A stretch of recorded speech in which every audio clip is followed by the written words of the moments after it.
پنجاب میں ایک دیوانہ تھا، اس کا نام تھا بازگل۔ جب بھی کہیں جلسہ ہوتا تھا سیاسی یا مذہبی تو بازگل اسٹیج پر آ جاتا تھا اور کوئی اس کو روک نہیں سکتا تھا، اسٹیج اس کو تھوڑی دیر کے لیے لاؤڈ سپیکر دینا ہے، وہ دیوانہ تھا۔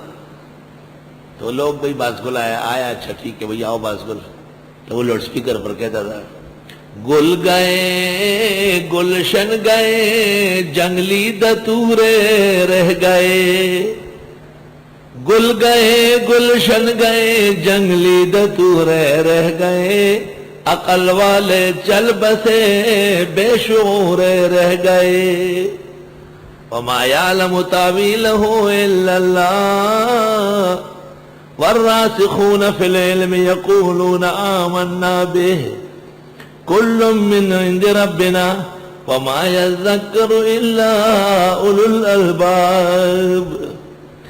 اس کا مطلب یہ ہے کہ بڑے اور پختہ عالم وہ سکوت بھی اختیار کر لے بات چیزوں پہ، نہ پڑھے ہر چیز۔ علم بسیار گوئی کو نہیں کہتے ہیں، علم درست گوئی کو کہتے ہیں۔ قاضی خان صحیح بات کرے۔ امام مالک کی خدمت میں یمن سے لوگ آئے تھے،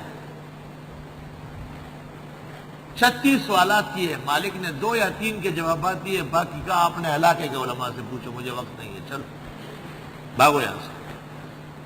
لیس ابن سعد کوئی بڈنڈا بانے ہوا لو آخو اس غلو۔ لیس ابن سعد خاص شاگرد تھا، وہ زیادہ نخرہ دکھاتا تھا۔ امام مالک نے کہا دے دو لاٹھی، یہ شاگرد ہو کر کے تنگ کرنے آئے، یہ ثابت کرنا تھا کہ خاموش رہنا بعض اوقات، کچھ نہ کہنا۔ والراسخون فی العلم یقولون آمنا بہ۔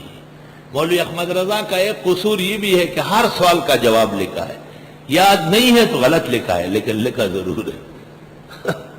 اور خاموش رہنا، سب مسائل کے ٹھیکیدار ہم نہیں۔ نبی آخر زمان کتنے سوالات پر خاموش رہتے، کتنے مہینے تک وہی نہیں آتی، آپ چپ رہے تھے۔ خود حضرت عائشہ کے مسئلے میں آپ کتنے دن خاموش رہے؟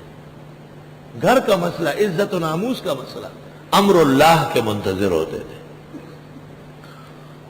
والراسخون فی العلم، اور وہ جو پکے ہیں علم میں، یقولون کہتے ہیں آمنا بھی، ہم ایمان لائے اس قرآن پر، کل من عند ربنا، سب اللہ کی طرف سے، وما یذکر الا اولو الالباب، اور اس کو نہیں سمجھ سکتے مگر عقل والے۔ معلوم ہوا کہ علم کے ساتھ عقل بہت ضروری ہے۔